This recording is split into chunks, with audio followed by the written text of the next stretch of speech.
திருப்போரூர் பிரணவமலை பிரதோஷ வழிபாட்டு குழு. அடியேன் பேர் செந்தில்வேல். இந்த ஸ்தலம் பிரணவமலை ஓம்கார மலை கந்தசுவாமி திருக்கோயிலுக்கு மேற்கே அமைந்து உள்ள சிறு குன்று. ரொம்ப விசேஷமான மலை. பாலாம்பிகை உடனுரை கைலாசநாத பெருமான் அகஸ்தியருக்கு பிரணவத்தை கொடுத்ததுனால பிரணவ மலைன்னு இந்த மலைக்கு பேர் உண்டு. இந்த மலையில் பார்த்தீங்கன்னா நவகிரகம் கிடையாது, வெறும் சூரியன் மட்டும்தான் இருப்பார். அதனால் அகத்தியர் வந்து போனதுனால சூரியனாருக்கு கோயிலுக்கும் மேலான திருக்கோயில். இந்த கோயில் வந்து பார்த்தீங்கன்னா, இந்த கோயிலுக்கு வந்தீங்கன்னா திருமண தடை, தீராத நோய், நிறைய கடன் பிரச்சனை, இப்படியாப்பட்ட பிரச்சனையாக இருந்தாலும் இந்த சுவாமி அம்பாவை ஒரு சனிக்கிழமையில் வந்து வணங்கி ஒரு இந்த ஸ்தல விருட்சமான மகிழ மரத்தை ஒரு 9 வாட்டி சுற்றுனீங்கன்னா ரொம்ப விசேஷமானது. நீங்கள் வேண்டியபடி நடக்கும்.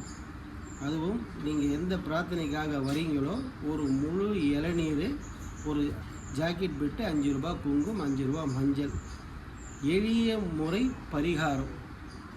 ரொம்ப விசேஷமான ஸ்தலம். இந்த கோயிலும் முருகர் கோயிலும் 6 முறை கடல் சீற்றத்தால் புதை உண்டு.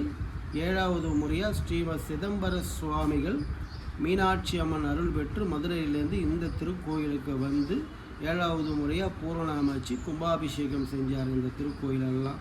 அப்படி பண்ணுறப்போ ஒரு மடாலயத்திலேருந்து இந்த திருக்கோயில் பிரணவ மலைக்கு சுரங்கம் அமைச்சு நித்திய வழிபாடு இங்கே பண்ணிட்டு தான் முருகர் கோயில் போய்ட்டு மடாலயம் போயிடுவார் சுவாமி. சிதம்பர சுவாமிகள் வைகாசி விசாகத்தினன்னு கந்த பெருமானோட 2.5 ஜோதியாய் கலந்துட்டார். வள்ளலாருக்கு முன்னையே 366 வருஷத்துக்கு முன்னாடியே சுவாமி 2.5 கலந்துட்டார் சுவாமி. ரொம்ப விசேஷமான ஸ்தலம் இது.